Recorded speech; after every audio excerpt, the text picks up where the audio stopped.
Today's show is sponsored by the ABV Barrel Shop. The ABV Barrel Shop is located in the St. Louis metro community of Arnold, Missouri, and is the world's first single barrel only liquor store. This business is owned and operated by Steve Akeley and Jim Fosnot.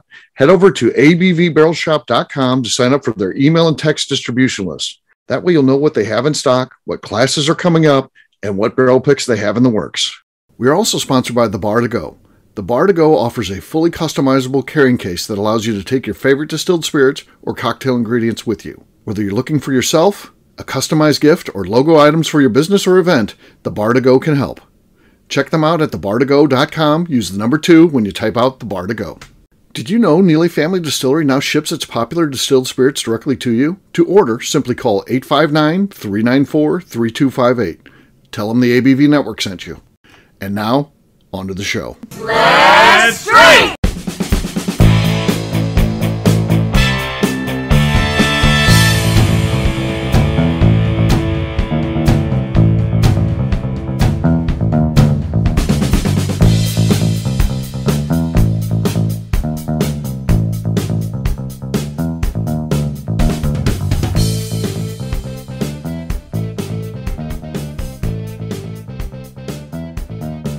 Hello, this is Steve Akeley once again, and we are going to be finishing out our week of special Chatting With episodes with an interview I did with Miss Beka Sue. Enjoy this interview, have a great week, and back to normal programming starting tomorrow. Take care, everybody.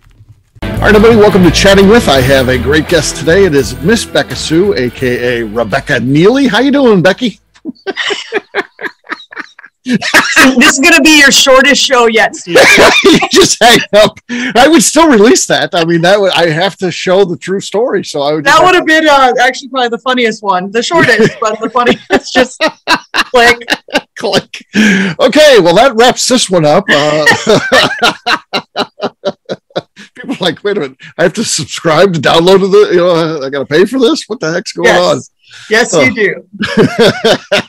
So yeah, it's a new concept. You and I have done something like this before because we were working on a book at one point. We may pick that back up again. So it's kind of, I don't know, it's kind of like your memoirs, really. I mean, it's just you telling stories about your life, really. And we haven't done it for a while because you got pretty busy doing things. But in my mind, you've developed a lot more content that we need to dive into if we're going to do this book thing, though, right? I mean, yeah, it will be quite the flip of the script for that for the book.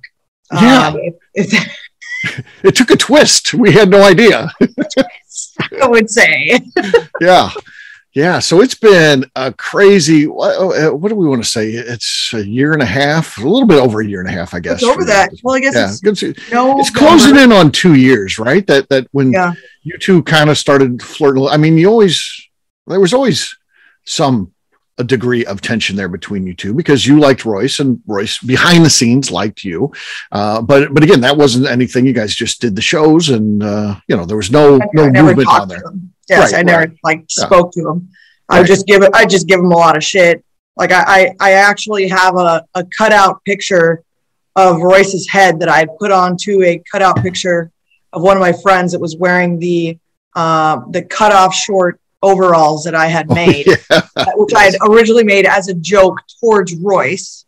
Mm-hmm. And then one of my guy friends was wearing them, and like, mind you, they fit like a woman, and so they were like just tiny. And I slapped Royce's face on that picture, and it's hilarious. And that was I don't know if I can find that picture or not, or if it's gone, but I mean that was. I don't know when it would have been. It probably was like the fall, like around this time. Yeah. 2 years ago. Yeah. So that's crazy. Like the fact it's almost been 2 years, like what? I know, right? So yeah, we go back, we rewind the clock 2 years and it starts getting a little flirty. So it's out there then that you like him. He's kind of been going through like an on again, off again thing with the girl at the time, but then when it's off, then he's He worked with her in the Thanksgiving week-ish area. Yeah, 2 years ago. Yes, and then I found out they had broke up, and so I was like, "Oh, Steve, you gonna give me Royce Neely's phone number?" So yes, and I think it was when you guys went down to see Dick Stoll, actually. Yeah, there you go. So.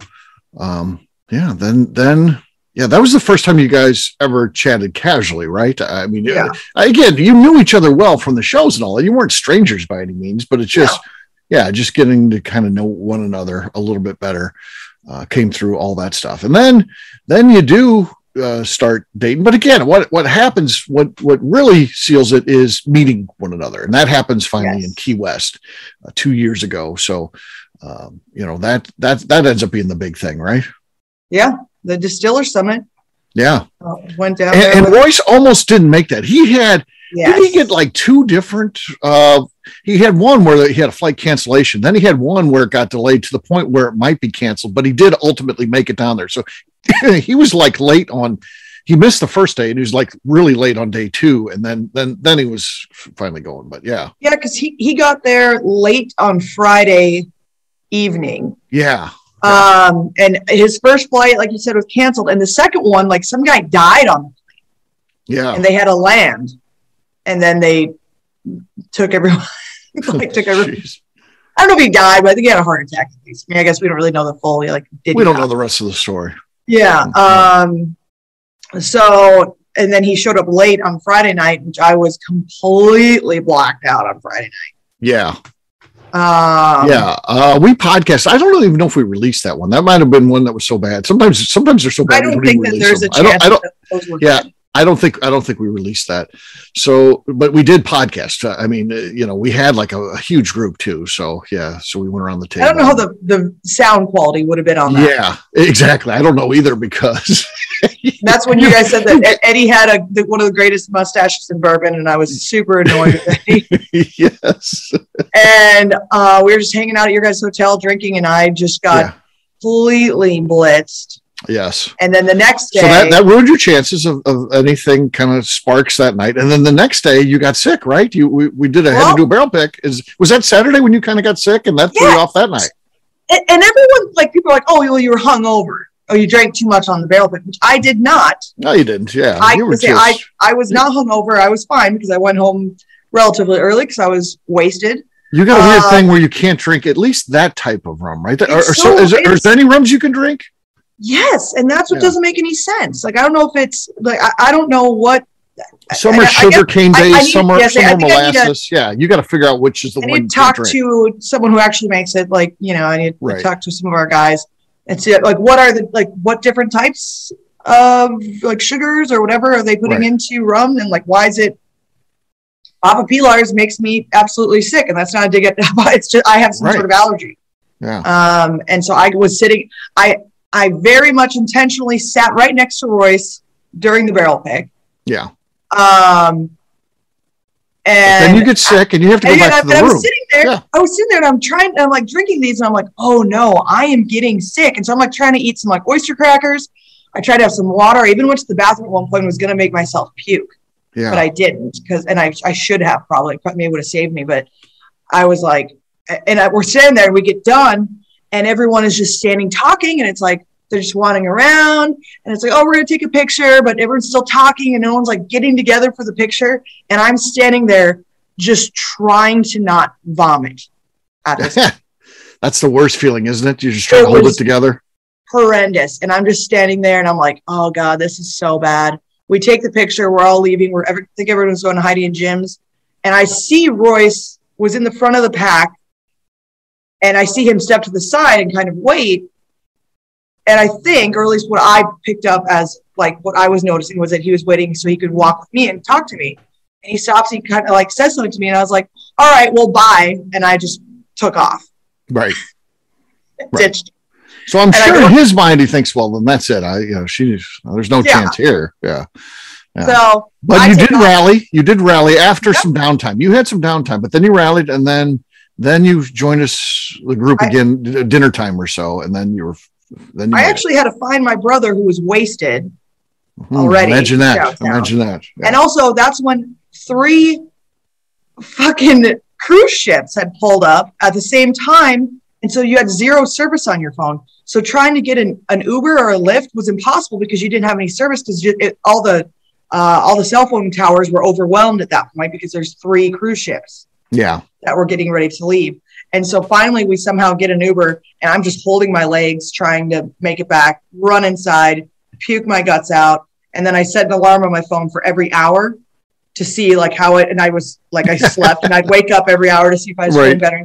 At one point I was like, I think I can do this.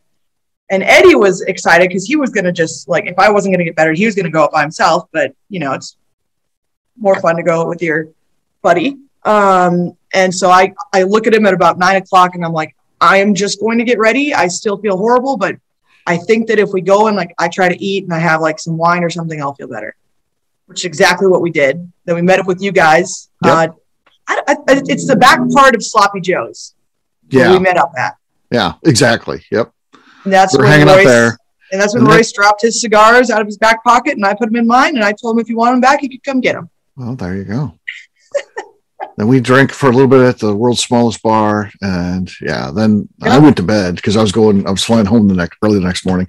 A group stayed out, and you were part of the group, as was Royce, and and then next thing you know, boom, sparks fly. Then you two are that's the true beginning, really. I mean, there was other starts and stops and all kinds of stuff, but that's truly the beginning of the real relationship right there. Well, because he had asked me, because I flew home on that Monday. And then I had to fly to Denver on that Tuesday. Mm-hmm. And when I was in Denver, I was down there actually discussing terms of me getting a raise and like getting more sites under me and all this stuff. And he was messaging me while I was like really needing to be like preparing for this big meeting. Right. But I was more so talking to him than getting ready for this like huge meeting with like all my bosses and stuff down in Denver. And he had messaged me and said, do you want to go to Gatlinburg this weekend with me and blah, blah, blah. And I don't know who, I've never asked him this, but I want to know who was it probably like, because he had to have asked someone, hey, should I ask this girl if she wants to come with? Right? Yeah. I would guess. I mean, I want to know who said, yeah, dude, invite her.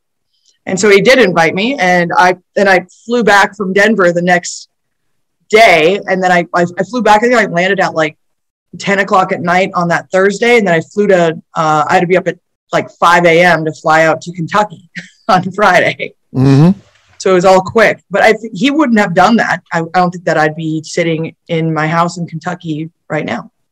So he does that. And what's that first visit like? Do you see his parents at all that first trip? Because it was a pretty quick trip, right? You were just, you went at least in the Kentucky part, because then you had to leave for Gatlinburg. Did you see his parents at all or anything like that? God, did I meet them? Because we came back to the distillery, but it was really brief because I had to fly out again. Yeah. And so there's a picture that he had taken of me in the Rick House. Right. And like, that's really all I really got to see. Like I walked through real quick, didn't really, I don't think we get a lot of explaining. I don't think his parents were there. They might've been, but it would have been so brief that I don't remember. Yeah. And then after that, was New Orleans next or was, Vegas? Did you guys go to Vegas next? What was the order? So it went from, Key West to Gatlinburg he flew to Minot for Valentine's Day. Oh, nice. And met my parents. That's a romantic. Actually, when he did that, I had told one of my best friends, because she met him, I told her that I was going to marry Royce. And he had like the suitcase of booze too, right? I mean, that was that trip. Yeah. And you tell your friend, I'm going to marry this guy. Yeah. And he left me a bung from a barrel that he wrote, "Love you, darling," on it. Yeah. On that trip. And that was in February. So it was for Valentine's Day. And then after that, we started officially dating the next weekend. So we told each other we loved each other prior to even actually dating. And the next weekend, we actually were Facebook official. And then after that, it was Las Vegas. And we picked that one because we were like, okay, like flying back and forth from Kentucky to Minot is kind of expensive. Where's somewhere we can meet in between? Which Vegas is not in between, but it's cheap tickets. Cheap tickets. You both like Vegas. Many flights, easy to get to. So And so we went to Las Vegas, and I invited my friends. It was supposed to be a super short trip. It's supposed to be like a 34-hour trip total. Right. My brother came. Ashley was there. One of my best friends, Rhiannon, and her husband Andrew were there. And it was good. Well, everyone else was there for their 34 hours, but me and Royce canceled our flights and we stayed an extra 2 days. Yeah. And then New Orleans Bourbon Festival, then pandemic, and then you show up there and you haven't left since, basically. I mean, you left in that you guys have gone back home, but I mean, you've been together really once the start of which was right after New Orleans Bourbon Festival. So that was really I think for all of us, truly for us, it was the start of the pandemic. Obviously, this had been going on. You heard it in the news, and you really didn't think too much about it. It wasn't really hitting home that this was going to be anything that impacted it, because we've had other, there's been SARS and all this other stuff, that Ebola and all this stuff where you're like, oh, it's terrible and it's a pandemic, and it doesn't really ever really impact you unless you're one of the unfortunate people that have, gotten that. So we didn't really think too much about it. But then this, this is something totally different. But I think people are like, okay, wait a minute. So these people saw each other, 5 times, and you add up those days. It's not very many days. How are they that much in love? How are they getting married shortly thereafter? And I can attest to this. It was a 24-hour-a-day romance too. I mean, you guys got a lot of time, because literally you'd either be chatting with each other all day. I don't think the two of you slept during this time, really, because you'd be up all night on FaceTime and all that. You spent all the time you could. You'd have to go to work for a little bit, but I'm sure you were even chatting during that, at least texting wise. And then you'd just be on FaceTime like all night. I mean, yeah. We'd FaceTime every night for 3 to 5 hours. Yeah, exactly. Like multiple times a night. Yeah. We'd FaceTime for. And so it's like, and actually when he got back from Gatlinburg, right before I went home, I told him, if you want this to go anywhere, you need to go and buy yourself an iPhone, because if I can't talk to you face to face, then like, I don't want to do this. Right. And the next day he went and turned in this. He had like a new phone too. It wasn't like an old phone. He went to Verizon and he said, I want to switch this out with an iPhone. And the guy goes, that's weird. Usually people like don't switch from a Droid to an iPhone. He goes, well, there's a hot chick that I need to talk to, so I need to switch. Oh, I get it. Okay, yes, sir. Yeah, and the guy was like, oh yeah, absolutely. And so he switched phones, and so then we actually got to talk on the phone, like you said. Like, I mean, we were talking all the time. Yeah, 3 to 5 hours a night. I think sometimes I have my computer pulled up and we'd be talking to you too. Yeah, I jump in sometimes. Yeah. So. And so we talked a lot, like a lot. And also FaceTime is 100% different than just the telephone. I mean, it's just different, because it actually feels like you're bringing them around with you while you're like cooking or doing this and that. And so it's fun. Yeah. Well, fun than just talking or texting. Yeah. Then this global pandemic hits, and I guess that really plays a role in this too, because then you two had to get together, and it's almost like you were stuck, because I don't know, it's even weird to think about this stuff now, but we didn't know what was really going on when this thing started. It's like, you can't leave, you got to have papers if you're going to be driving around showing so you were like, you got there and it was kind of like you were stuck there. Well, that was the intention, was because I went home right after New Orleans, after we got engaged in New Orleans, well, in Kentucky, but from the New Orleans Bourbon Fest. And so I went home, and because it was canceled and everything, because like no one really knew what was happening. Right. And Royce calls me and is like, hey, I don't know what is going to happen with this whole like pandemic thing or whatever it is. He's like, but I don't want to like something to happen and us not be able to be with each other. And I was like, yeah. He's like, can you just work from here? And like, we can just like we have to close the distillery. So I've got a bunch of whiskey that we have to fill the barrels, and we can make whiskey. We can just work in there, and, like we can't do anything else. So we'll just do that. And I was like, yeah, I can do that. Like I can, we're not shut down, but at my old job, but I can do it. I had really good managers in place. And so I could be gone and they could do everything just fine. Yeah. I was like, yeah, why not? And then I get here, and within 2 days of me getting here, we start doing hand sanitizer, and then it's just balls to the walls, crazy, all day, every single day. Go like 400 phone calls a day. We called every single person back. News media's there covering you guys doing that. I mean, there's a whole thing. And I mean, it was absolutely insane. And also, we were living at first. We were living in a camper, sort of outside of the distillery. We also were living at one of his best friend's house, Kyle Kelly's. And so we were doing that, and it was interesting. And then we had someone pull up to the distillery one night, and it was super sketchy. And Royce was like, "We're not staying in this camper anymore. We're immediately moving to that hotel." Yeah. And then we were in a hotel for a year and a half. Yeah. Was the hotel fun at first? Was it fun at first being at the hotel? Because I know it wore you out by the end. You didn't want to be there, but no. I don't think it was never fun. The hotel was almost never fun. It'd be different if it was really, there could be a hotel where it'd be nice to stay at if they had there's some that have, restaurants. You're talking like a place you'd stay in Vegas. It's like, yeah, I could live here, but you didn't have a whole lot of amenities where you're at. Even the Candlewood Suites, like we stay in Louisville, that would have been fine because you have a full kitchen. You had a yeah. They had stuff that you could buy downstairs. You could cook in your room.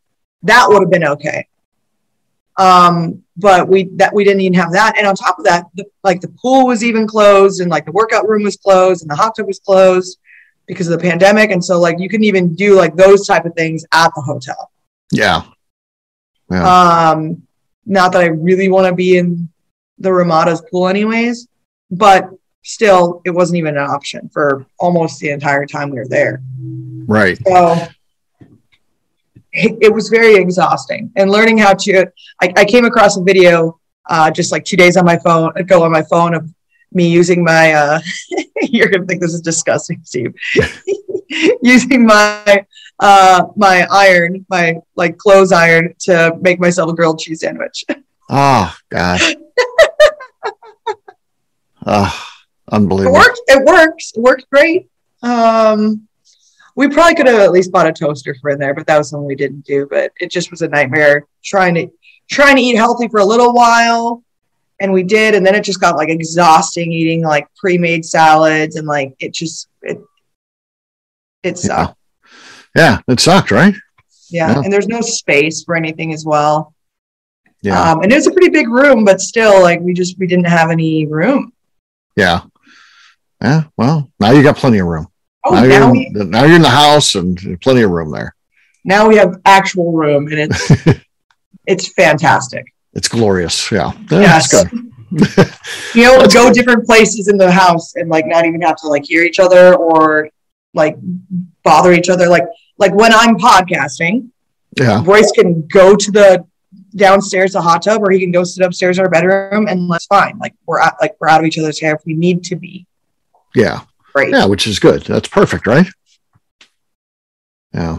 So what else do you got going on in Kentucky? So you're in Kentucky. It's you and Royce. You work at the distillery. Do you ever get to do anything fun? Do you ever get to go to distilleries, anything like that, or are you just too busy working all the time? No.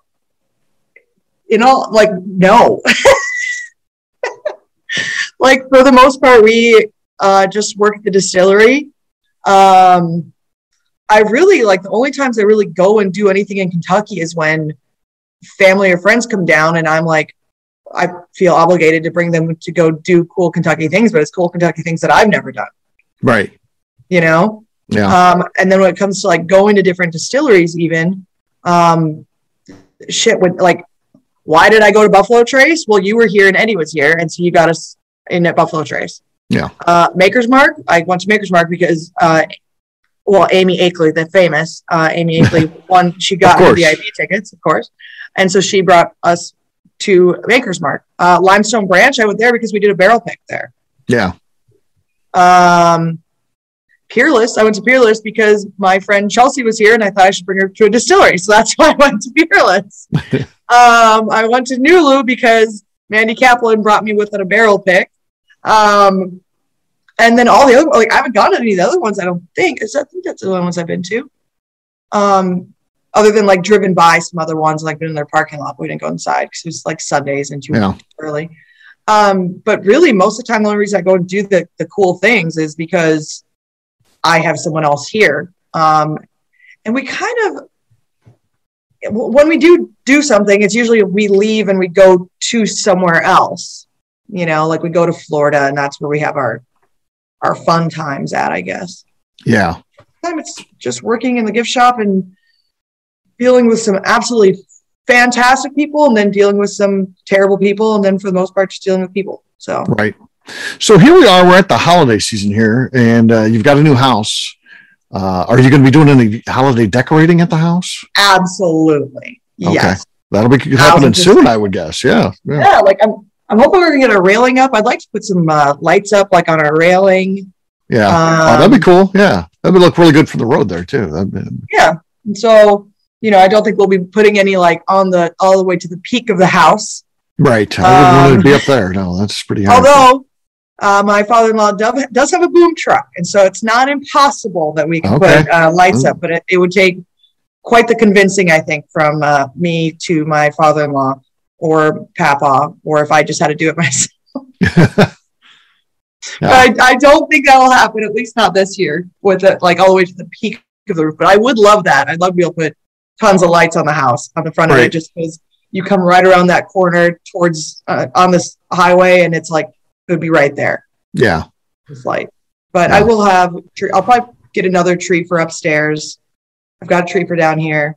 We'll have Christmas things up. Although hopefully I have a countertop at least soon. Yeah. I need to get some furniture so we can actually hang out. So lawn chairs aren't cutting it. The lawn chairs. So has the furniture been picked out yet or anything, or is that in the works? I know everything's so delayed now. They just blame everything on COVID. But yeah, I've been looking at furniture for a while now, and I'm to the point of like things are so backlogged that I just kind of look up like what is actually ready to ship, and I like see. And it's usually like interesting colors on the couches and stuff, and I'm like, I could deal with that color. That'd probably be fine. Like that's fun. We could do a fun color, and so I might end up with some like colorful couches, but we'll see. Now I've got a question, and this is a serious question. It seems like I'm either making fun or trying to start trouble, but I'm not. Where do you buy furniture from when you live in Sparta, Kentucky? There's nothing around there. Do you have to drive to like Cincinnati or Louisville? Where is there furniture stores somewhere around there? I don't know. This is either going to be a great thing for me to do or possibly a terrible thing for me to do, but I'm going to order online. Okay. And I'm just going to be, I'm checking reviews out on stuff. And like, if it's got 2 reviews that are super good, I don't believe that. But if I see like 100 reviews and most of them are 4 or 5 stars, and like I know that it's a good company, or like the couch is nice, you see multiple pictures, that's what I'm basing it off of. But like how many people say it's not comfortable or they love it, best couch I've ever had, this and that. So that's what I'm going to base most of it on, and hopefully I don't screw myself with that. What do you look for in a couch? What's important to you on a couch? Because there are some things that you can get. What's important to Beka for a couch? That's very true. I like the ability to lay down comfortably. I think because think about how many times you're just watching a show and you just want to kind of drift off, and a comfortable couch is key. Royce and I were just back home at my parents for Halloween. Yeah. And they have a couch, obviously. They're grown-ups, so they have a fucking couch. And Royce and I were sitting on the couch, and which is hilarious because when we were in the hotel, we had a 5-foot-long couch, and Royce would always lay on it, and I would have maybe 1 foot, and he'd be like, this couch is just not big enough. And I'm like, you are on the entire couch. Yeah, you seem pretty comfortable, buddy. Yeah, like you look comfy. Like you're fine. I am crunched in this corner. Right. And so he was like, I just can't wait till we have a regular couch so I don't have to lay on you. Well, guess what? When we actually are on couches, Royce is literally laying on me. Right. Like we're crunched together every single time. So it's that's hilarious. But to actually have a couch that is comfy and we can move around on is going to be great. Like I want to be able to lay down. Royce wants to be able to lay down and be comfy. One big thing for me with couches is with the cushions, like, because you want a nice, like, comfortable, kind of fluffy couch. But the ones where if you sit in that crease, if you fall into the crease or it like pulls you down, right? I hate that. That pisses me off. Okay. It makes me very angry. I want to be able to sit on the couch crease and it not be my doom, and I'm going to end up living inside the couch for the rest of my days because I've fallen into the crack. The couch troll. Yeah. You know, like it eats little kids. I mean, I don't like that. That makes me very angry. But you got to be able to lay down and be comfortable on the couch. If you fall asleep on the couch, you don't want to wake up and like your neck hurts because the couch is so uncomfortable. Yeah. I got to get new furniture. It's so expensive. I just have avoided it. I probably avoided it for 15 years longer than I need to. I have the original couches that we bought when we bought the house, which was 92. So that's a long time. That's going on. I couldn't even tell. 30 years. Yeah, it's going on 30 years. I couldn't even tell that those were old couches. I would have had zero idea because they look like they should be in someone's basement. Timeless. They're timeless couches, Steve. Yeah. Oh, yeah. Yeah. No one would have any idea that those were dated at all. Yeah. Yeah. So 29. They're 29 years old. So yes. They're in horrible shape. They're just terrible, but I don't have to spend the money. And it's always, enticing to me. And then I always feel like too, I want to redo that whole living room area.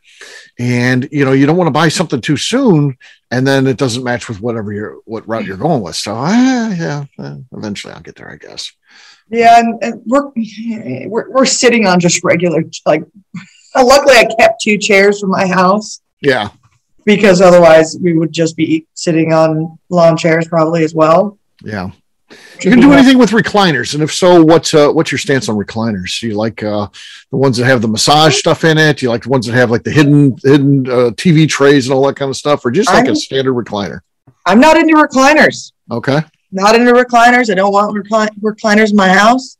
I'm more of a oversized chair with a nice ottoman. Okay. You can put your feet up on. Yeah, so where you soak into the chair and put your feet up if you want to, but you don't have to. Yeah. But I'm not a recliner person. I think they're super fucking ugly. Yeah, I don't know what I'm gonna do. I got to decide that. So right now we got 2 couches and a love seat, and we'll have 2 couches again. That'll be key. But what happens with that love seat area? That's gonna be key. I think it's gonna be some sort of chairs and a little bit of a sitting area there. But I don't know. We'll see. It's exciting. It's exciting to think about shopping for new furniture for the first time in 30 years, at least for the house. We had a second house, which we had all new furniture in. And so I've done this process more than once, but yeah. And then once we sold that place, so we sold it furnished. So I don't know. I think I got ripped off on that, by the way, Beka. I don't think you don't make your money when you sell it furnished. It doesn't really add any money to what you're. But also, it takes away from some of the headache of having to get rid of all that stuff. Exactly. Like I don't want to deal with multiple buyers coming over trying to, get you down in price. Right. Just like it's a pain. I don't want to deal with people if I don't have to. So I would rather be screwed over and sell everything in the house. Right. How about your parents? Are they pack rats or not? They've lived at their place for a while now, so these things can sneak up on you, even if you're not a pack rat. My dad can be. Mm-hmm. When our house flooded in 2011, and we were taking everything out of the attic, we found that my dad had like 8 window air conditioners, none of which worked. They were just up in the attic. Yeah. He was like, well, I can probably fix them. So I wanted to keep them because, they're expensive. It's like that, they're not expensive anymore. Right. Like, these are all trash. Let's get rid of them. Yeah, he had to let it go. Yeah, and they're honestly not too bad. And I'm not much of a pack rat either. I go through spurts of being like, I am throwing everything away. Yeah. It's all going. I don't want any of it, and I just throw it all away. Yeah.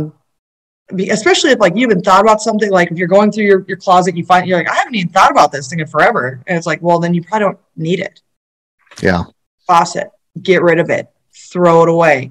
Stop. Another thing is one of my biggest things. I don't even know when exactly it was that I realized this. I think it's when I was moving out of my apartment before I had the really nice one in downtown Minot. I was moving out and I was looking at all this because I lived in that apartment for 6 years. And so I had a lot of stuff. And I was moving out and I'm looking at everything that I have. And there's the one specific thing that made me go, I'm not fucking doing this anymore, was one of my girlfriends. When she had moved, she brought over 5 boxes of stuff that she didn't want to move with. Yeah. So she just gave it to me. But it was all shit I didn't want. Right. Some cooking things that I would maybe potentially use, but it was 4 pints of minced garlic. And I was like 4 of them. That's a lot of garlic. Or like quart jars. I don't even know. It was huge though. And I had 4 of them that she didn't bring with. And it's like, for one, why did you buy all of these? Right. Like, why did you need this much backup garlic? Yeah. And so I just all these things, and I was feeling guilty about throwing them away because they were given to me. And then it clicked in my head. And I was like, I don't give a shit. Throw it away. Don't hold on to something just because someone gave it to you. Like, they probably don't even remember that they gave it to you. Yeah. Most likely, especially when it's something that's like it's insignificant. Throw things away. Don't hold on to it just because Jim Bob gave it to you and you'd feel bad if you threw it away. Just throw it away. Stop holding on to things that just because they have a quote unquote sentimental value. No, there's no sentimental value to it. They won't even know if you get rid of it. Just throw it away. Yeah. Yeah. I think that's the way to go.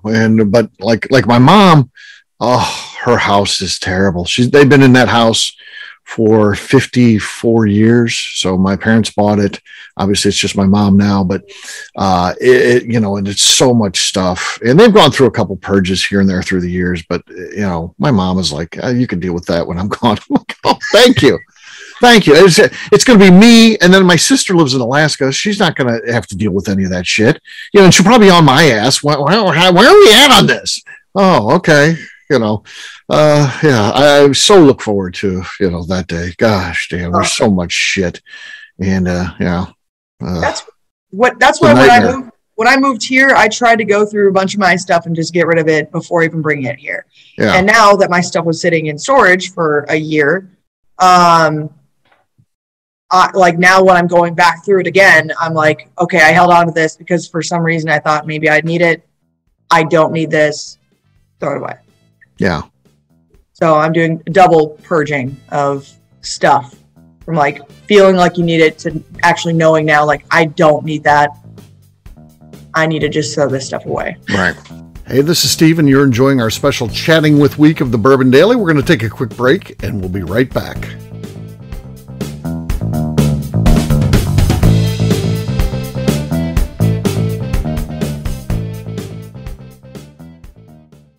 Let's talk about the people who make these shows happen. First up is the ABV Barrel Shop.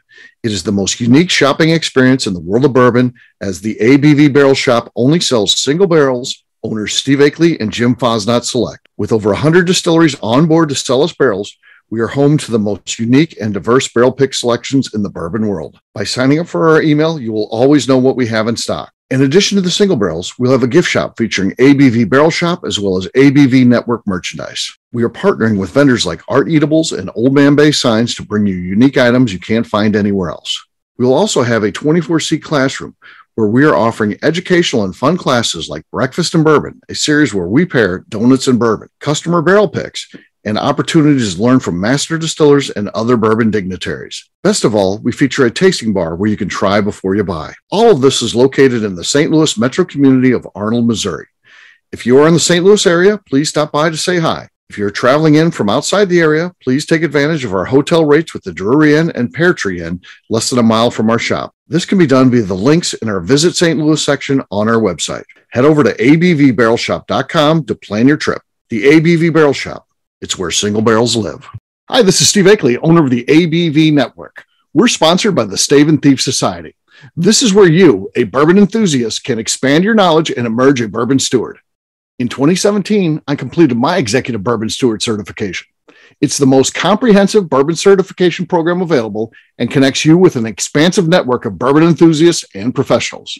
Check out the full listing of in-person and online certifications and join the society today by enrolling at staveandthief.com. Okay, let's talk about the Neely Family Distillery. In 2018, I met Royce Neely at an industry event. He started appearing on our shows, and we became friends during my frequent trips to Kentucky. Today, he is amongst the leaders of young distillers leaving their mark on the bourbon industry. A visit to Neely Family Distillery yields insight on their unique family history, why their products are special, and gives you the opportunity to taste their whiskey, moonshine, and creams. Check them out at NeelyFamilyDistillery.com or visit them in Sparta, Kentucky.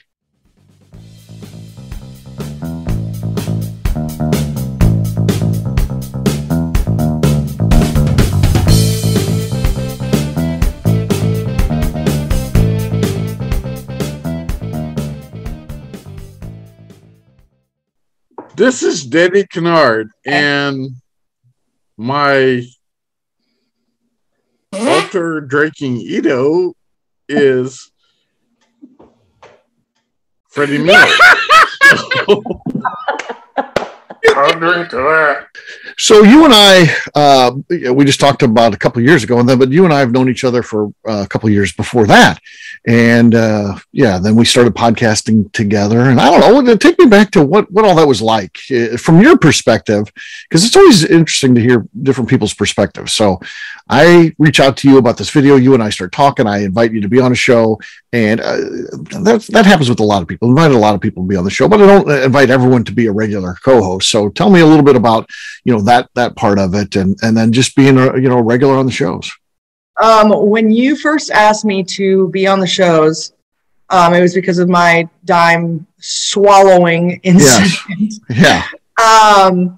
And that's out there still. That's on your Instagram if you want to see that. It's Beka and Ashley McGee swallowing dimes. I have no idea why they decided to do that. That's what the brilliance of it is. That's why I love that kind of. I love stuff I can't understand or figure out myself, and there's no sense to it. You don't try to be. It's just enjoy it for what it is, I guess. And nothing. I mean, you had me on the shows to explain it, and nothing got solved. No, nothing got solved. And that first show that you had me on, or the first few shows you had me on, I think Della was there. I think Della was one of the first people I was on shows with. I think. It was either, I think it was Della and Monty from Texas. Yeah, Monty. I think they were either the first ones I was with on the shows or very close to some of the other shows that I'd first been doing. And we recorded, and I was like, I don't even have any bourbon. So I went out and I was like, one of the first bourbons that I'd had that I remembered being a good bourbon was Michter's. And so I bought a bottle of Michter's. Yeah. I had that on the show, and I drank half the bottle on the show. And my parents, I was staying at my parents' house, actually. Yes. I was waiting to move into my next place. I was staying at my parents' house, and we got done recording, and I walk out, and my parents had dinner, waiting in the oven for me. And I grab it, and my parents look at me and they're like, "Are you drunk?" I was like, "I am wasted right now. I'm absolutely drunk." And I went and just sat on the couch between my parents and watched some old movie. And the next day I wake up and I'm like, there's no way that those people that was probably horrible, because I knew absolutely nothing. I'm looking at these show notes and I'm like, what the fuck is all this? I don't know. You had a bracket challenge, and I'm like, what is this? And I'm like, why? Okay, there's one where we're talking, and I'm like, all right. And so then you're like, no, you were great. Do you want to be on some more shows? And I was like, I mean, I literally don't know anything about bourbon, but sure. Because I knew stuff about whiskey, but not bourbon specifically. And so I'm on some more shows, and my second recording of shows, you had me on Bourbon Millionaire. Mm-hmm. Yeah.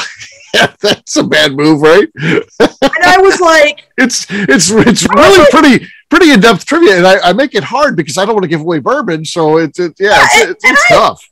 I'm like, Bourbon Millionaire, what is that? And then asked me, I went down on the first question. So I was like now I think that I could at least get some right. I think. Right.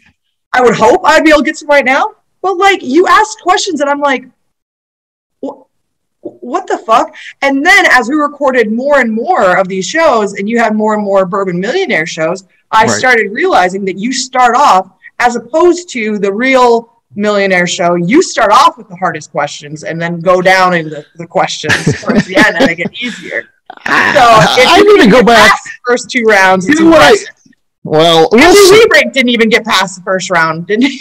Well, yeah, he's still furious about that to this day.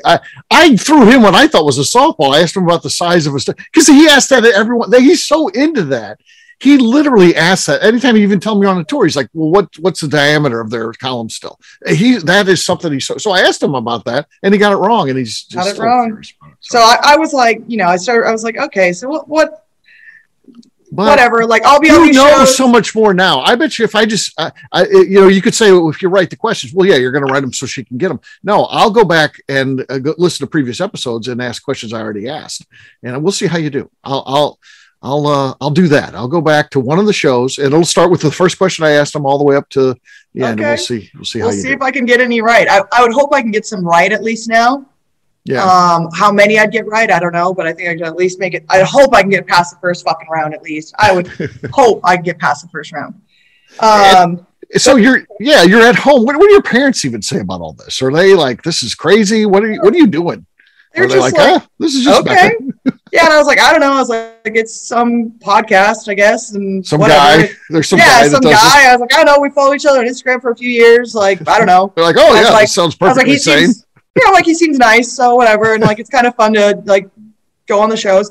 And I thought for like years that like 10 people listen to the show. Yeah, it's a little bit more than that. And I was like, yeah, whatever. Like I'll be on this dumb show. There's about 10 people that listen a month. And then one day we're talking and you're like, yeah, we had 60,000 downloads last month. And I'm like, wait. I'm like, we had how many downloads, Steve? And you're like, right. Yeah, 60,000. I was like, 60,000 downloads? It's a few people. I was like, it's more than 10. Yeah, and I was like, oh shit. People actually listen to this show. Right. Oh yeah. Yeah. People are actually listening to me being wasted on this show. Yeah. Every single night. So that was funny and interesting for sure once I realized that. And then I also realized that it was every Sunday for me it's been every Sunday, almost every Sunday for 4 years. Yeah. It continues to be a cornerstone of what we do. In reality, Sundays end up being the most important day because I miss a lot of Fridays just because I'm in Kentucky. I'm doing this, I'm doing that. That's the night I record with McNew. But I miss a lot of those Fridays because of my schedule. Sundays I'm pretty much available in the evenings. It doesn't really happen too often where we need to cancel. So we're usually recording almost every Sunday. Sundays happen often, and also you've got to commend me, Steve, with the amount of times that I've recorded shows when I, for one, maybe shouldn't because I've drank too much, or when I've been on vacation and still recorded shows. Oh yeah. That's when good. I went down to Arizona that one weekend and I decided to skip my my flight. And once again, I knew that was going to happen. Though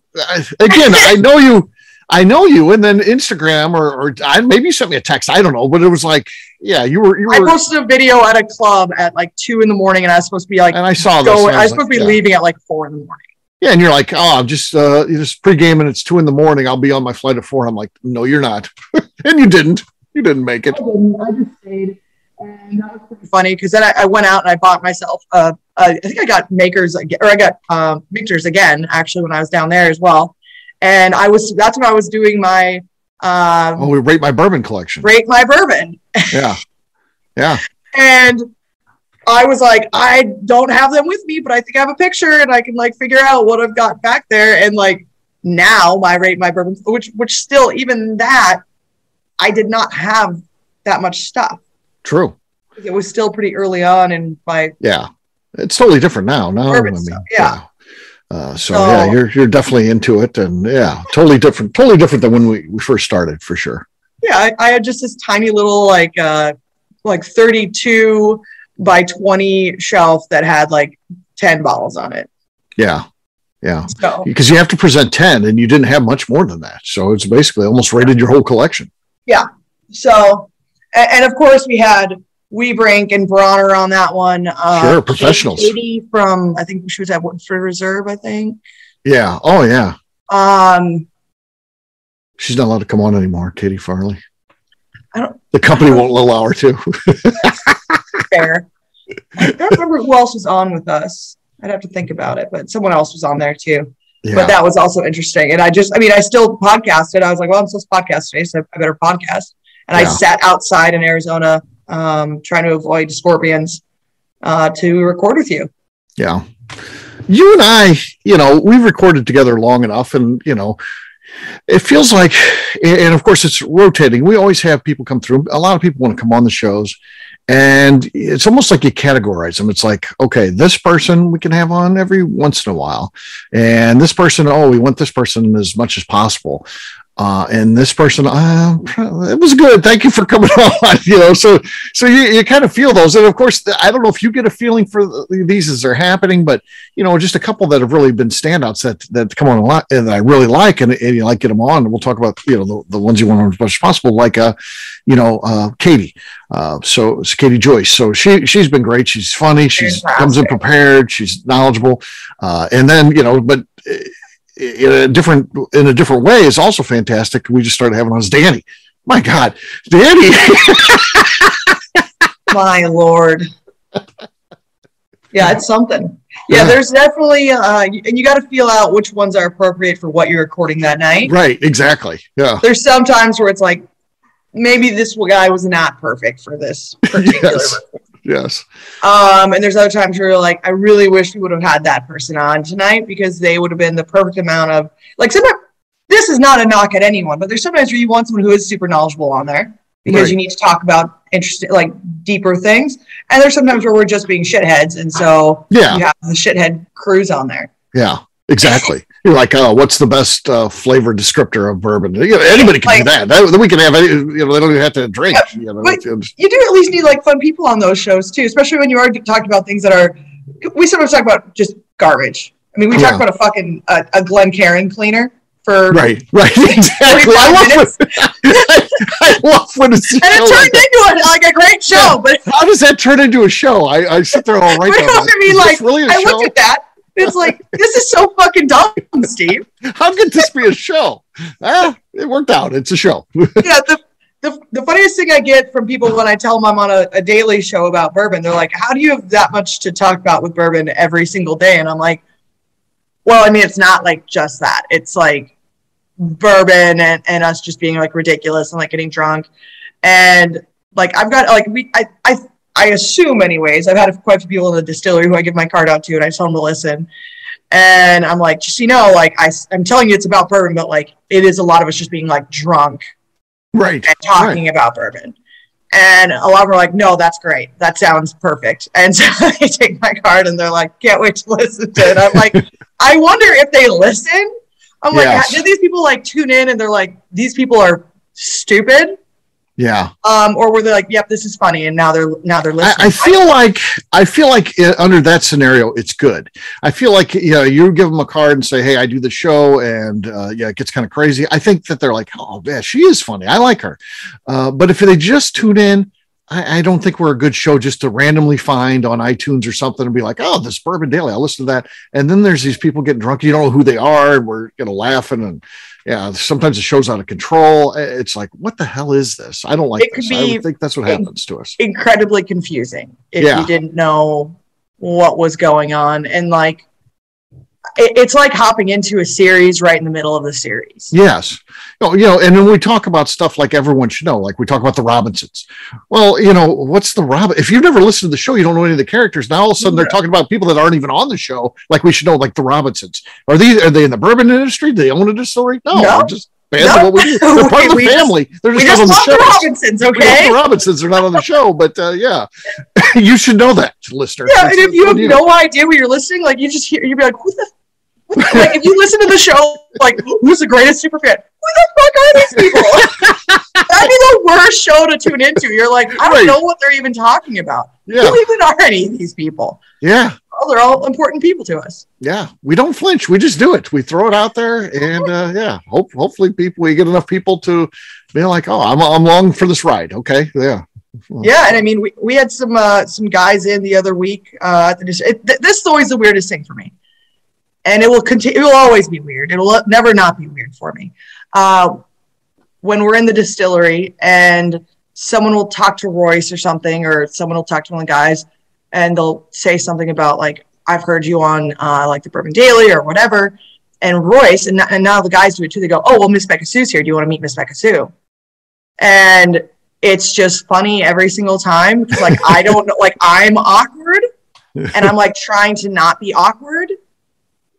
But they're like, and like, I don't know if I should be like, do you want me to sign your bottle for you? Do you want to take a picture together? Like, is that too forward? Does that make me sound like I think, like, I don't want to make it seem like I think that I'm important because I don't, but also they're kind of excited. And so it's like, do I offer that? And like I need to figure out how to say it in like a not a like, would you like a picture with me?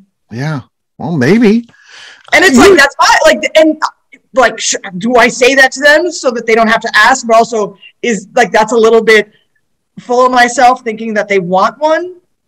But you see how you get to see both sides of it. I don't get to see the other side of it ever. I'm not involved in a distillery, but you've seen other, podcasters or bloggers walk in the door and be like, "Hey, I have this podcast or I do this blog." So they introduce themselves as being bourbon famous almost. They're like, "Hey, I do this." I never say anything. I don't want to go into a place. I'd rather just fly under the radar, honestly, than try to. Saying now, if I've got a friend that owns a distillery, believe me, you've got your help me out next Friday. I have no problem calling someone and saying I got a buddy coming in, but I'm not just walking in the door being like, "Hey, I'm Steve Akeley. I have the Bourbon Daily or whatever." I never do that. That's the other thing is like people don't necessarily know who like my face. They don't necessarily know my face. Yeah, true. I'm on a show, right? And if like they're just tuning in to listen, like from iTunes, yeah, then they wouldn't necessarily know what I look like. Like these last guys that were there, they're from Minnesota. I think they're like a Minnesota Bourbon Society or whatever. But they came down and they stopped here and they were super nice. And it's always funny to me when they're like, it's really weird hearing your voice from you. from I'm like, yes, I also feel awkward hearing my voice from me. So I understand that this is strange for you as well. Right. It's like I just I get weird about it and it's fine, but like if you want to take a picture with me, you can ask, but I probably won't offer because unless except for now people want it. You're making people take selfies. Yeah, yes, because it's in my book, Bourbon Assignments. It's in that book, part of the book. It's in the book. You want to take a selfie? Get that at Amazon. Hey, good things are happening. It is now on page 1. If you Google on Amazon, if you search on Amazon, bourbon under books, now it's on page 1. That's key because at the holidays, people will go to the book section. They'll be like bourbon, and you want to be on that first page. So it's pretty cool. Yeah, so for sure. I'm happy about that. Yeah, and that's big. The only selfies I've taken so far have been with all of our core guys. And then that really nice lady who I stole her phone and I took her like, well, she was like, I got the book, and you're just like, here, you got to do this. And she does listen, but I just like took her phone and she didn't know what to do. I'm like, here, let's take a selfie. Come on, this is in the book. Let's take a and that's it. So no one else has had any selfies with me yet. I was also gone for a couple days here. So like, and your book's been out for not a long amount of time, but you just had your book release at the distillery. Yeah. So it hasn't happened other than for our people. And I don't remember what her name was. It was a really pretty kind of cool name too. Tamia, right? Yeah. Super pretty name. But that's it so far. But like I said, like if someone comes into the distillery and they stop in because they know that I'm there too, just please don't make me feel awkward. That's key. Okay. I'm fine with the pictures. Don't make me feel awkward about it. Right. So your brother happens to be in Kentucky right now. And what's it like being able to hang out with Eddie again? That's fun, right? The funniest thing about it is like when Eddie's here, like we feel zero obligation to actually do anything. Which is like Eddie likes to go and do things, but like when he's here, the last time he was here, we watched 20 hours of Sopranos. Oh. And then like last night we flew in, we got in around probably 2:00. No, I guess it was earlier than that, probably around 1:00 when we flew in, and we went and ate at Drake's, and then Royce took him to go pay property taxes. And then they came back here and we watched South Park all night and like drank absinthe and watched South Park all night. We actually polished off a bottle of absinthe last night. Okay. Are you going to do something with him while he's there? Royce is going to make him bottle, I think. They're supposed to be going, I think they're going to go and shoot guns. I said that it'd be fun to take Eddie to the Ark. Yeah. And like Royce thinks I'm nuts when I say that, but I'm like, no, I think that Eddie would actually appreciate it. And I think that Eddie would think it's actually pretty cool. Has Royce been to the Ark? Once, like a while ago. Like when he's a kid or as an adult? I think as a teenager. Which, by the way, if you're just listening, so you may or may not know, there's a huge ark. Life size, like to the specs in the Bible, ark in Kentucky. Not far from the distillery. Pretty. Well, we're the stop from. So people that come to Kentucky go to the ark. They go to the ark and then they search distilleries, and we're the one that pops up. And so they drive to us. So they always go from the ark to us. I've definitely seen people in there before coming from the ark. They've said we're just at the ark and that. So yeah, it's a huge thing. Yeah, we get a lot of reverends and priests and all that stuff from the ark. That's cool, I guess. Yeah, which is always. I can get into that. I don't like religions where you don't get to drink. I thought that's not fun. Yeah. So they stop at the distillery, and my favorite one was one of the priests. There was a couple, husband and wife, that were both priests or ministers or pastors. I don't know, whatever. But they came there, and I was like, yeah, we're ministers and this and that. We were at the ark, and I said, oh, a distillery after the ark. And they go, well, when Noah landed from when the waters receded, the first thing he did was he got wine drunk. They go, so it would only make sense that after the ark you go to a distillery. And I'm like, thank you for reminding me of that information. I will be telling that to every single person that comes here after the ark, and they feel guilty about it. There you go. Makes sense. Yeah. So I might try and take Eddie to the ark. We'll see. But you have been there once, right? You went with your friend when she was in town. I brought Ashton McGee to the ark. Yeah. So that was fun. And I don't know what we would do. I know we're going to go up and see Kaplan's up at 859 Tap House. Yeah. That's cool. And we can hang out with them for an evening, and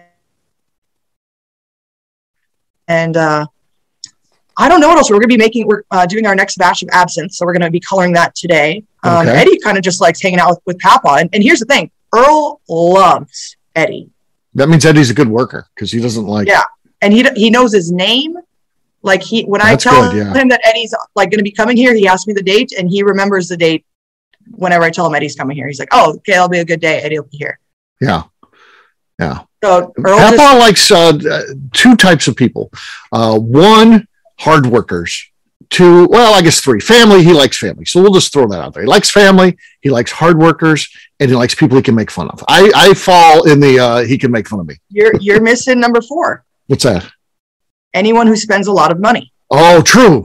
He does like that. If you're a lazy piece of shit, but you spend a shit ton of money, he's got time for you. Yeah.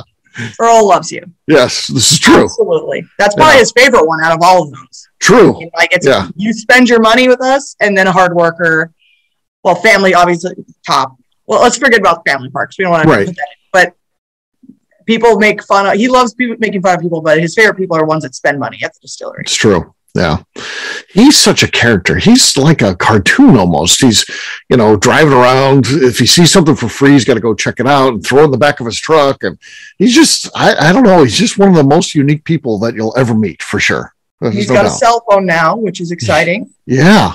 They saw a Win Nelson truck going towards our house yesterday before we were home. And so he zoomed up here to see if they were dropping something off. Which they were. And so he's like, how can I get into your house? Is it unlocked? And it's like, no, it's not. We even got it. It's not unlocked. We've got a keypad. So I told him the keypad entry, and I'm like, he should be able to figure that out just fine, which he got in. But I'm like, I'm so happy that he's got a cell phone now. Yeah. Makes our lives much easier. Yeah. Than having a cell phone. I guess. And I was like, Royce, how are you going to handle this? He's like, well, I'm going to tell him, to work here, it's required. I'm like, it's like Kramer on Seinfeld. You work here, but he's not really getting paid. But he's following the rules. Kramer one time had a fake job on the show. He just liked being part of the office environment. And but Kramer did get fired, but Cheryl won't get fired. But Kramer did get fired. He had to be let go. And he's like, I don't really work here. Like, that's what makes it so difficult. That'll be Eddie this week at the distillery. We're bottling. Earl's been bottling stuff too. Really? Yeah, we put another bottling line up front just to make it easier for our guys when it's slow. Oh they can just walk to the back and bottle, and then if the door rings, and they have that window where they can see. Makes everything a whole lot easier. Heck yeah. And so since that's in there, Earl just will stand there and he'll bottle and label everything. Really? Because it's something to do, I guess. So he does that. Wow. Yeah. Yeah. Just He should be an employee of the week every week because he, again, doesn't get paid. He just is there hanging out. And, well. He is the employee of the week all the time. He's the employee of the year. Yeah. You should put him in charge of handing it out. He'll just hand it to himself every week too, because he has no problem telling you he's the hardest worker there. Believe me, he's told me that many times. Yeah. Of course he is. Yeah. Yeah. Fantastic. So, this coming year, we're getting ready to come to a new year. You guys got anything as you look ahead on the calendar? Do you think there's going to be anything exciting coming up in 2022? Anything at the distillery, personal plans, big trips, anything like that you're really looking forward to? Well, distillery-wise, there's a lot happening at distillery-wise. We're having our brandy is going to be out soon. Yep. Our 4-year-old brandy, mind you. We're going to have our barrel-aged moonshine out this coming year, which will also be a 4-year-old product. We'll also have, we're going to probably put our first actual ryes out. So just rye whiskey out. That's cool. And we're going to have bonded bourbon. Yeah. Well, and this is a big year coming up. Yeah, this is there's a lot of, and also we'll be opening our second location officially, hopefully in March. There's a lot of those are just all of those things are major. Well, that sounds stressful just listening to that. Yeah. Yeah, and we'll be cracking into our 53s this year, which that's what our bonded products will be. So that's super exciting. Yeah. You got to taste one. Just the other day when you were helping us record, I handed you a glass. Yep. So you got to taste some of it, which I think it was pretty good. Yes, it was. So that's, I think, super exciting for us. And also, we've got a bunch of labels we need to get, approved and all that stuff. Our brandy label looks really cool. What's something that's funny, so you can actually go on the TTB website and look up labels that have been approved. Yeah. Then stuff that's coming out. Right. And a surprising amount of people do that. And so I was just on our Instagram and I saw we were tagged in a post and I see in the little tag that it's a picture of our brandy label. And I'm like, what the fuck? Right. Who looked at this? They pulled this from the TTB website. Right. And they posted it was like this Neely Family Distillery brandy, blah, blah, blah. It's going to be released soon, this and that. And I was like, no one's even seen our label. I mean, obviously people have now, but it's just funny. We haven't even put that out to the public that it'll be out soon. Yeah. There's people that just live on that website. I don't really understand it, but they do. Exciting, I guess. I guess everyone wants they want to have the scoop. Everyone wants to get the scoop. So I guess that's good. That's why they do it. I don't know. Yeah. So I'm really excited for those ryes. I mean, I had one the other day and I was it was actually the rye that I tasted was the stuff that we were going to be barreling when I first got here in March. Right. Of 2020. And so that's going to be ready pretty much right when my 2-year mark here in Kentucky. And I tasted some and it was fantastic. Yeah. It was really, really good. I told Royce that I would just hook up an IV to it just to have a drip. Yes. of that rye because it was delicious. And we've got a couple company trips next year. We got, of course, the Distiller Summit. You guys are going to be part of that in January. And then in June, we're going to be going to Maine. And I believe you guys are coming to that. And Royce was saying you guys might even join us in Colorado if we're going to do that film shoot earlier in June. And Royce just said he wants to be a part of it. Could he come and you two hang out with us? And I'm like, well, sure. I mean, if you guys want to see those distilleries. That one is an iffy one because our wedding anniversary is the 10th. Yes. I don't know whether it falls on that or not. Yeah. And so we'll see how the state of things are in the world at that point. But we'll see what we didn't do anything last year for our anniversary, which is kind of funny because it was our 1-year anniversary. You missed out on it. You didn't do anything. We didn't do anything. We were just busy. But I think it'd be nice to actually do something for our 2-year anniversary this year. That would be nice, right? Yeah. So we'll see how that all works out. Yeah, let's see here. Let me just see. First of all, it just knocks it out right of there. Let me look in June here. Scrolling. yes, it would fall in the middle of that. So maybe you'll be, maybe that'd be what we'd want to do. I don't know. We'll have to discuss it. Yeah, and maybe you're there for part of it. Maybe you splinter off and do your own thing. Obviously, there's a lot of cool stuff to do in Colorado. I want to go to a concert at that Red Rocks, that outdoor stadium. Have you ever done that? Being from there? Oh, it looks awesome. Is it really cool? It was incredible. I mean, I got to go see the Deftones and Incubus there. Oh, nice. And I was also, there's actually a picture of me that was on the Deftones website. It wasn't of me, but it's the crowd. But you can see me I was third row back from the front. So I was virtually on the very front.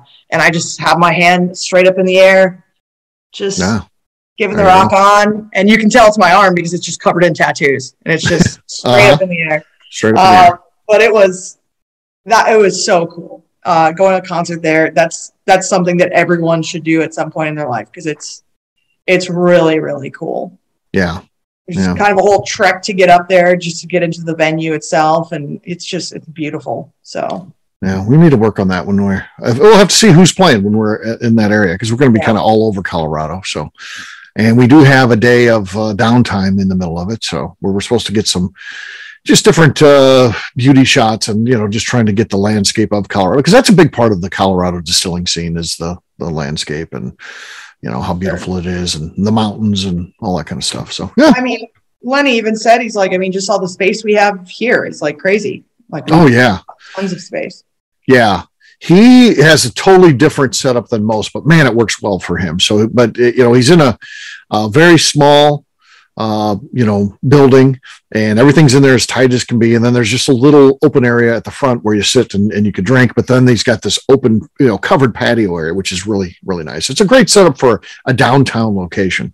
Yeah. So that's what he's got. That's so cool, but yeah, it's not even a comparison. The room that you guys have versus him, he's definitely boxed in. He can't get much bigger than he is where he's at. That's for sure. So, and all we want is more room. Right. So maybe get to go to some of these other ones so Royce can see like we do actually have, we do need more room, but it would be nice to see like, okay, so these other people are also limited on their space. Yeah. Yeah. You guys got a pretty darn good setup. I'll say that. So you need a turnstile there. I wonder how many people, because I was just there recently on a Saturday. I was signing some books and then you had big tours and all that.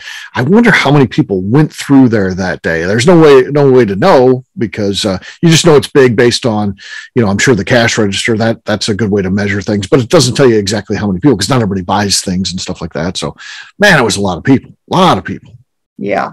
It was a ton of people. We could go back and like watch the camera and try to count, but I don't even know how, it's a ton. Yeah, it was just ran as smoothly as can be. Everyone's talking about how smoothly that went, despite it's probably your busiest day ever. It was crazy. It was absolutely. We had a 75-person tour, so it was absolutely wild. Yeah. Yeah, you just throw that in the middle of a Saturday, which is a busy day anyway. Yeah, it was already a busy day, regardless of that group being there. Right. Yeah. And then on top of it, we also had all of our friends there because of the book signing. Yeah, we had a lot of the crew. Yeah, it was an absolutely crazy day. It was funny at the very end of the day. Amy, Lenny's wife, was like, "How do you still have so much energy?" She's like, "You've just been like running around like with everybody all day long. You had so much energy." I'm like, "It's just adrenaline. Like I don't have energy right now. Like I literally just want to like lay down, but I'm packed full of adrenaline right now, so I can't slow down." Yeah. At the end of those days, you just kind of crash. You don't realize how tired your feet are until you finally sit down. It's like, oh God. Yeah. Oh yeah. Yeah. But that's just kind of how it is, and that's how it goes. And it is fun, for the most part. And like I said, we get to deal with a lot of like really cool people and some really great ones, and some that just suck. There was a lady in the other day who just thought every single thing she tried was the grossest thing, like literally made like gagging sounds. Yeah. It's tough. Yeah, it's tough. And the husband just was like, well, like, I think your bourbon's okay. It's just like, I think I only like 80 proof stuff, which is fine. It's good that he's maybe identifying that now. 80 proof. Yeah. But, it's like, there's some day it's like, and those people are always the ones that kind of get to you a little bit where you're like, come on, like, yeah. come on. But then we get fantastic people that come in who are just super excited and they love all the products, and that's what gets you through your week. Right. People. Yeah. That's probably the toughest thing, is to be able to focus on all the positive when it's so easy just to get drugged down by the negative. But absolutely, the negative is such a small percentage. We always think about it. The negative is such a small percentage, but it is that gets to you. So it's amazing. But yeah, well, there you go, Beka. This is the show chatting with. How about that? It went by quick. We've been talking for an hour and a half. Yeah, we did it. Look at us. Yeah, how about that? So, all right. Well, on that note, we're going to wrap this one up, and we'll do it as we always do by talking about where people can find us. For me, I'm an easy guy to find. I'm at Steve Akeley on Twitter, Instagram, or Facebook. I've got a website, steveakeley.com. We've also got a company website. That thing's abvnetwork.com. Check it out. Everything that we do is out there. Previous shows, blogs, podcasts, so much more. abvnetwork.com. Come by and see us, the ABV Barrel Shop. We are here in Arnold, Missouri, a St. Louis suburb. We'd love to show you what we've got in terms of barrel picks. You can taste before you buy here. Pretty cool. At a very minimum, sign up at abvbarrelshop.com for our email and text distribution.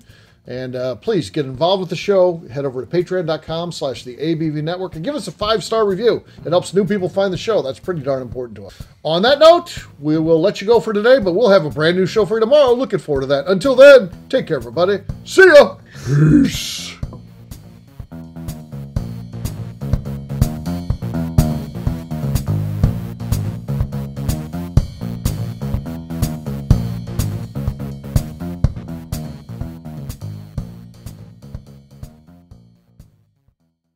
Before we finish the show, let's talk about some great companies that support the ABV network. First up is Moonshine Still Pro. Moonshine Still Pro has a full line of products to help the home distiller. Whether you want to experiment on the stove in your kitchen or you're looking for a bigger setup in your backyard, owner Russell Creed and his team can help. They have multiple still offerings, accessories, and even grain from their partners at Goldstone Mill to assist you in making whiskey on par with your favorite distillery. They can also help you with some fabricated parts you probably can't make yourself if you are attempting a DIY still project. Learn more or order your still or parts at moonshinestillpro.com. Last but not least is the ABV Barrel Shop. While we don't get to play in the allocated bourbon game because we aren't selling the other products you have to do to get those, we do have access via our friendships in the bourbon industry to some really cool stuff. Have you ever seen your favorite craft distiller selling some really cool limited offerings only in their gift shop? I'm talking things like the hazmat offering Distillery 291 did for their 10th anniversary, or Neely Family Distillery's Papaw's birthday barrel. They don't have enough of it to send it out to distributors, so they only sell it via their gift shop. Well, companies like Distillery 291 and Neely Family Distillery have agreed to sell us 2 or 3 cases of these offerings moving forward, meaning our store will have the access to some of the rarest whiskeys in the world.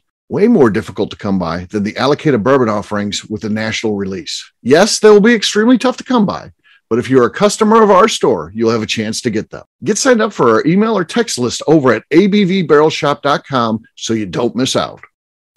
The Bourbon Daily is part of the ABV Network. For more information or to become a sponsor, please visit abvnetwork.com. Thanks for listening and cheers. This has been a Steve Akeley production.